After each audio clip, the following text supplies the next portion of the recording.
नमस्कार दर्शकों, में आकांक्षा पिवाल एक बार फिर हाजिर हूँ शहर की 7 जुलाई शुक्रवार की कुछ बड़ी खबरों के साथ। बुलेटिन की शुरुआत करते हैं कुछ खास हेडलाइन से।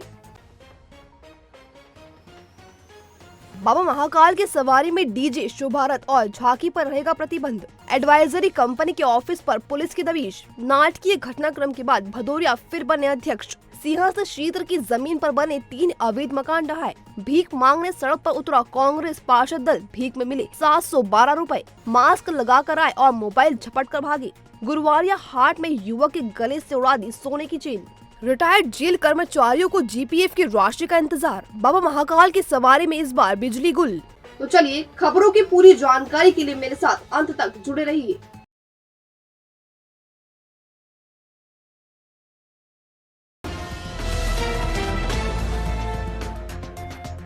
10 जुलाई को निकलने वाली भगवान महाकाल की श्रावण माह की पहली सवारी को लेकर शुक्रवार शाम पुलिस कंट्रोल रूम में कलेक्टर और एसपी ने बैठक लेकर तैयारियों को अंतिम रूप दिया। इसमें निर्णय लिया गया कि सवारी के दौरान उमड़ने वाली श्रद्धालुओं की सुरक्षा को देखते हुए क्रमबद्ध तरीके से सवारी मार्ग पर बिजली बंद रखी जाएगी। हर ट्रांसफार्मर पर बिजली कंपनी के कर्मचारी तैनात होंगे। दरअसल बैठक में उन सभी विभाग के अधिकारियों को बुलाया गया था जिन्हें सवारियों से संबंधित दायित्व सौंपे गए हैं। कलेक्टर कुमार पुरुषोत्तम ने बताया कि रविवार को मॉक ड्रिल की जाएगी जिसमें तैयारियों को परखा जाएगा। साथ ही जो भजन मंडलियां नियम को तोड़ेगी उन्हें ब्लैक लिस्टेड कर दिया जाएगा। इधर एसपी सचिन शर्मा ने बताया कि सवारी में सुरक्षा एवं यातायात के सुचारू संचालन की कमान 750 पुलिसकर्मी, 300 पुलिस मित्र और 300 वॉलेंटियर्स के हाथों में होगी जिन्हें अलग अलग स्थानों पर तैनात किया जाएगा। लेकिन आज जितने डिपार्टमेंट थे जिनकी भूमिका है उन सबको बुलाया गया था। तैयारियों को अंतिम रूप दिया गया है और कोशिश ये है कि महाकाल लोक के बाद जिस तरह का टूरिस्ट इनफ्लो और श्रद्धालुओं का आना जिस तरह से हो रहा है उससे सवारी की भी भव्यता उसी के अनुरूप हो, ऐसी तैयारियां की जा रही है।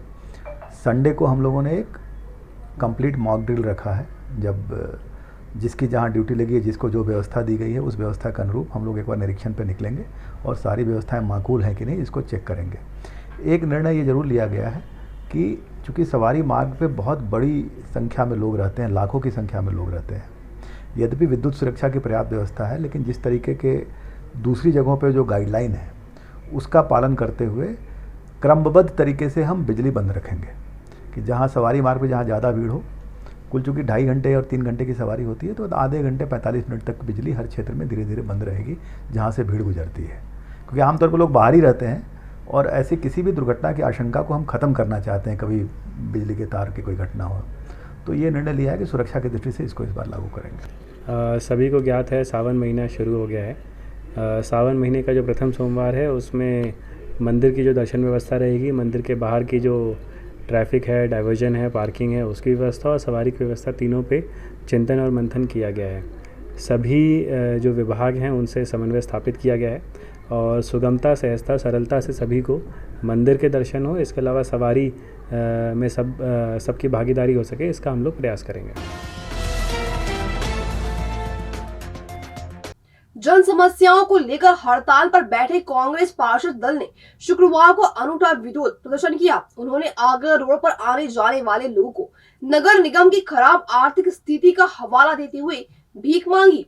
मजेदार बात तो ये रही कि रोड पर कांग्रेसियों को हाथ फैलाता देख कुछ भाजपाइयों ने भी भीख देकर उनकी मदद की। दरअसल खराब कचरा गाड़ियां, बंद पड़ी स्ट्रीट लाइटें, उजड़े उद्यान, नगर निगम की बिगड़ती आर्थिक स्थिति, निगम अधिकारियों की निष्क्रियता, सफाई कर्मचारियों की कमी आदि मुद्दों को लेकर कांग्रेस पार्षद दल 4 जुलाई से भूख हड़ताल कर रहा है। इसी कड़ी में शुक्रवार दोपहर वह सड़क पर उतर आया और भीख मांगी। इस बीच वहां से गुजर रहे मध्य प्रदेश फार्मेसी काउंसिल के अध्यक्ष ओम जैन को उन्होंने घेर लिया और डिब्बा आगे कर दिया। जैन ने उन्हें 200 रुपए दिए। इसके बाद एक अन्य भाजपा कार्यकर्ता दिग्विजय सिंह को भी रोका और भीख देने के बाद ही छोड़ा। इस बीच एक मजेदार वाकया भी हुआ। कांग्रेसियों ने नगर निगम के अपर आयुक्त आदित्य नागर की कार को भी घेर लिया और कुछ देने को कहा, लेकिन अपर आयुक्त मुस्कुराते हुए बिना कुछ दिए ही वहां से रवाना हो गए। शाम तक भीख में 712 रुपए एकत्र हुए, जिन्हें कांग्रेस पार्षद दल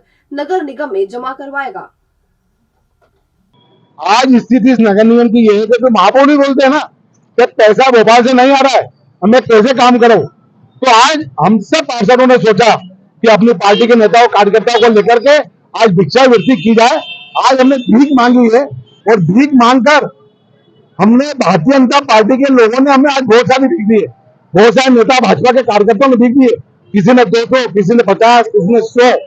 और बोला उन्होंने कि रविराज जी आप सही कर रहे हो ये काम, क्योंकि इस नगर का की हालत बेहाल हो गई है, कि कोई इसका हाल जानने वाला नहीं है।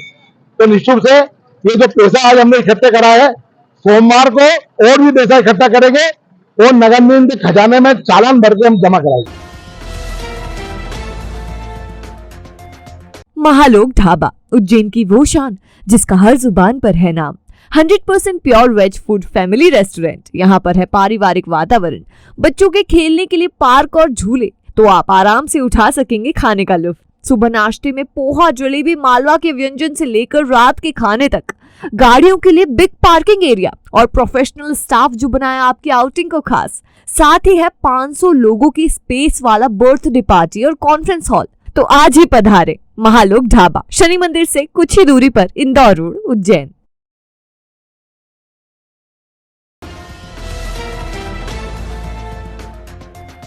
माधवनगर पुलिस ने शुक्रवार को फ्रीगंज स्थित एडवाइजरी कंपनी के ऑफिस पर दबिश दी। यहां से 4 कर्मचारियों को हिरासत में लिया गया है। फिलहाल उन्हें पूछताछ के लिए थाने ले जाया गया। माधवनगर थाने के एसआई रविंद्र कटारे ने बताया कि कई दिनों से फर्जी एडवाइजरी की शिकायत मिल रही थी, जिसके बाद शुक्रवार सुबह कमला नेहरू मार्ग फ्रीगंज स्थित आदित्य सागर अपार्टमेंट में एडवाइजरी कंपनी के ऑफिस पर दबिश देकर 4 लोगों को पकड़ा गया है।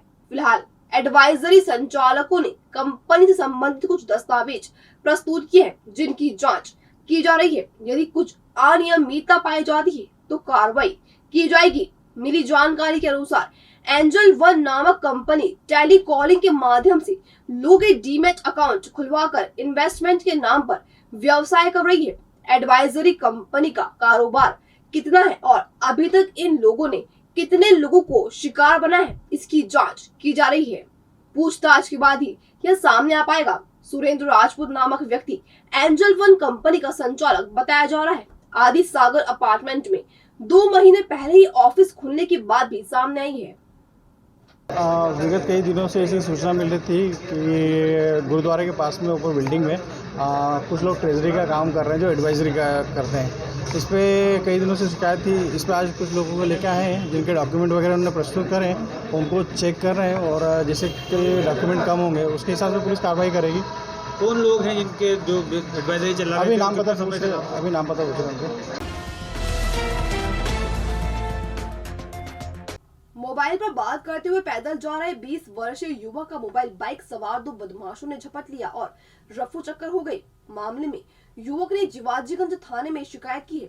फरियादी का नाम अमित पिता सुनील पाठक है। अमित ने बताया कि वह मूलतः शाहजहांपुर के ग्राम मंडावर का रहने वाला है और पिछले 1 साल से उज्जैन में रहते हुए मंगलनाथ मंदिर में पंडिताई करता है। गुरुवार शाम करीब 5:30 बजे वह पीपली नाका से पैदल हरसिद्धि मंदिर की ओर जा रहा था, तभी पीछे से बाइक पर आए 2 बदमाश मोबाइल झपट कर फरार हो गए। अमित ने बताया कि बाइक पर नंबर प्लेट नहीं थी और दोनों बदमाशों ने मास्क लगा रखा था। उन्होंने जिवाजीगंज थाने में शिकायती आवेदन दिया है। इस अपनी HF डिलक्स गाड़ी थी, उनकी गाड़ी पे नंबर नहीं थे, दोनों ने मास्क लगा रखे थे, सामने वाले ने पीले कलर की शर्ट पहनी थी और निकल गए। FIR दर्ज करवाई थी तो उनने बोला कि शाम को SP साहब आएंगे, आप शाम को आ जाना, तो उनने अभी मना कर दिया। तो अभी हम मौजूद हैं उज्जैन के बग्स एनिमेशन एकेडमी पर। बग्स एनिमेशन एकेडमी उज्जैन का एकमात्र इंस्टीट्यूट जहां पर एक्सपीरियंस फैकल्टी सिखाती है मॉडर्न वर्ल्ड की डिमांडिंग स्किल्स जैसे कि 2D 3D animation, VFX, motion graphics, website designing, graphic designing, architectural designing. तो यदि आपने भी अभी 10वीं 12वीं या ग्रेजुएशन किया है और आप चाहते हैं ऐसी डिमांडिंग स्किल्स को सीखना, तो उज्जैन का बग्स एनिमेशन एकेडमी होगा आपके लिए बेस्ट ऑप्शन। यहाँ पर मिलेगी full practical knowledge, industry expert से गेस्ट लेक्चर्स और 100% जॉब अपॉर्चुनिटी। तो करियर का कंफ्यूजन छोड़िए और विजिट करिए bugs animation academy, 50/2, first floor, Varuchi Marg, behind Gurudwara, above mini Chowpatty, Freeganj, Ujjain. संपर्क करें 8818894033।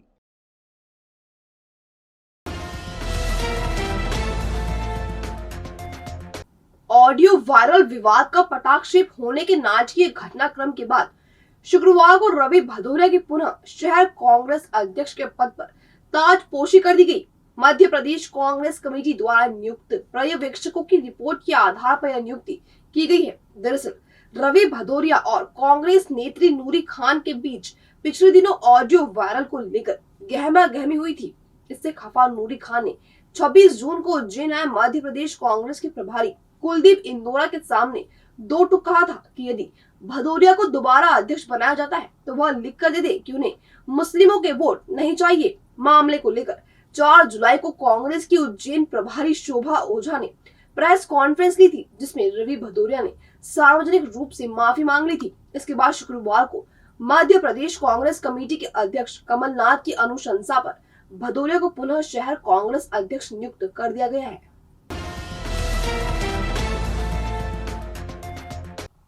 सिंहस्थ क्षेत्र की भूमि को अतिक्रमण से मुक्त करवाने के लिए नगर निगम लगातार कार्रवाई कर रहा है। इसी कड़ी में शुक्रवार को मुरलीपुरा चौराहे के समीप जयापुरा स्थित सिंहस्थ क्षेत्र की भूमि पर बने पक्के निर्माण को नगर निगम की टीम ने जेसीबी की मदद से जमीन दोस्त कर दिया। दरअसल बदनगर रोड पर मुरलीपुरा चौराहे के समीप जयापुरा में सिंहस्थ भूमि पर 3 परिवारों ने अवैध रूप से पक्के मकान बना लिए थे। शुक्रवार दोपहर पुलिस प्रशासन के साथ नगर निगम की टीम मौके पर पहुंची और लोगों को मकान खाली करने को कहा। इस दौरान कुछ लोगों ने इसका विरोध भी किया, लेकिन पुलिस के सामने उनकी एक नहीं चल सकी। इसके बाद जेसीबी की मदद से अवैध रूप से बने तीनों पक्के मकानों को जमींदोज कर दिया गया। इस मौके पर भवन अधिकारी पीसी यादव, भवन निरीक्षक संगीता पवार सहित निगम कर्मचारी एवं पुलिसकर्मी उपस्थित रहे। उज्जैन का पॉपुलर टैटू स्टूडियो जहां शुरू हो चुका है उज्जैन का पहला टैटू इंस्टीट्यूट। तो स्टूडेंट्स जो बनाना चाहते हैं इस आर्टिस्टिक फील्ड में अपना करियर, उनके लिए आ चुका है VIP ink tattoo studio and academy. यहाँ मौजूद है basic course 3 months, intermediate course 6 months, advance courses जैसे पोर्ट्रेट रियलाइजेशन, 3D आर्ट और hyper realisation. VIP tattoo studio and academy पर है special batches, well furnished classroom, placement facility और हाँ, life time membership. साथ है tattoo designing, tattoo removal, piercing और micro pigmentation जैसी सर्विसेज। तो आज ही विजिट करें first floor above apex bank, शहीद पार्क, उज्जैन। संपर्क करें 8770320344 या फिर 9770069884।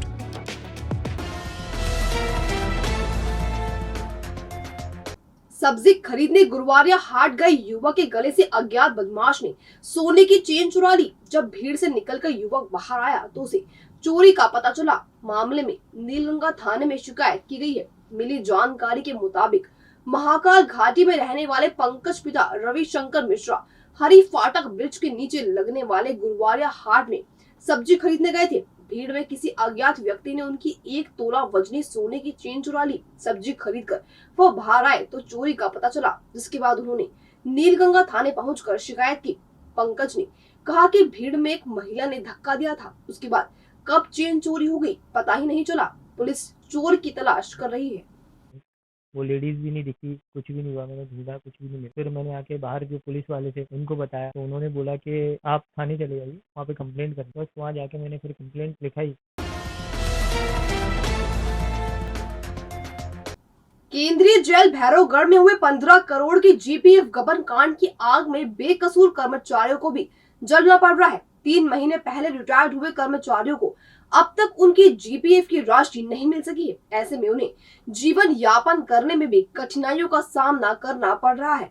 दरअसल केंद्रीय जेल भैरवगढ़ में जेल प्रहरी अयोध्या प्रसाद दुबे 31 मार्च और सुरेश चंद्र मरमट व विष्णुकांत तिवारी 30 जून को रिटायर्ड हुए, लेकिन अब तक उन्हें GPF की राशि नहीं मिल सकी है। जबकि गबन कांड की जांच कर न्याय संचालनालय कोष एवं लेखा विभाग भोपाल के संयुक्त संचालक विश्वजीत झारिया और जेल विभाग के DIG मनशाराम पटेल ने भी सभी कर्मचारियों को आश्वस्त किया था कि उनकी राशि उन्हें जल्द मिल जाएगी। इस संबंध में जेल अधीक्षक मनोज साहू ने कहा कि प्रहरियों के जीपीएफ के पैसे के संबंध में 3 पत्र शासन को भेजे जा चुके हैं। शासन स्तर पर प्रकरण विचाराधीन होने की बात कही जा रही है। जल्द ही मामले का निराकरण हो जाएगा। जेल महानिदेशक अरविंद कुमार द्वारा कहा गया था कि रिटायरमेंट कर्मचारी को अति शीघ्र पैसा दिया जाएगा। फिर उसके बाद में कुछ समय पश्चात वीडियो कॉन्फ्रेंसिंग के जरिए कहा गया था। उसके पश्चात उन्होंने एक जांच दल पहुंचाया जिसमें श्री जी अखेतो सेमा अतिरिक्त महानिदेशक जेल एवं मनसाराम जी पटेल द्वारा यह आश्वस्त किया गया था कि रिटायरमेंट कर्मचारी को अति शीघ्र पैसा उनके खातों में डाला जाएगा। लेकिन आज तक रिटायर हुए कर्मचारी श्री अयोध्या प्रसाद जी दुबे जो कि 31/5/2023 को रिटायर हुए, उसके पश्चात विष्णुकांत तिवारी 30/6/2023 को रिटायर हुए। मैं स्वयं सुरेश चंद्र मरमट 30/6/2023 को रिटायर हुआ। लेकिन शासन ने आज तक हम कर्मचारी को नहीं सुनी और रिटायरमेंट कर्मचारियों को आज तक कोई पैसा नहीं दिया गया। हमारी स्थिति बड़ी दयनीय है। अब हमारा घर खर्च या रोजी रोटी कैसे चलाएं?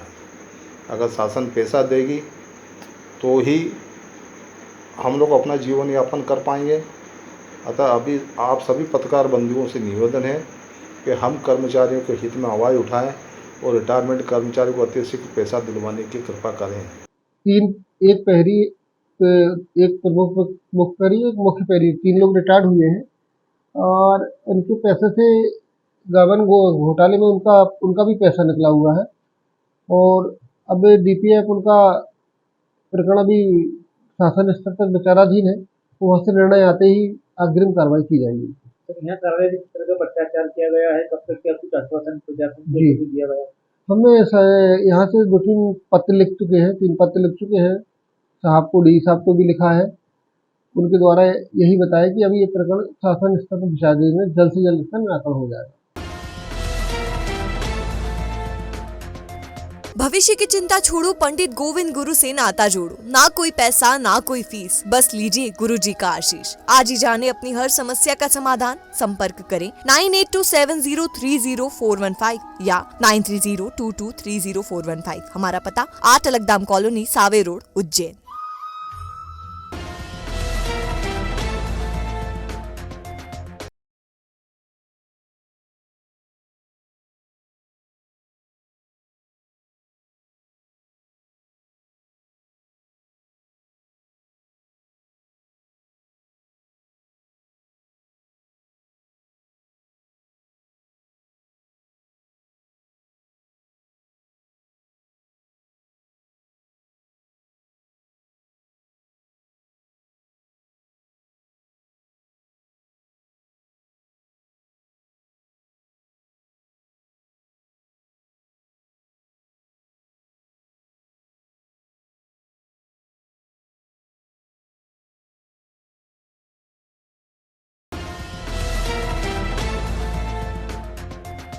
ये था भाई न्यूज का आज का बुलेटिन। अगर खबरों को लेकर आपके पास कोई फीडबैक हो या कोई अन्य जानकारी हो तो हम तक जरूर पहुंचाएं। फिर मुलाकात होगी कल नए बुलेटिन के साथ। तब तक के लिए नमस्कार।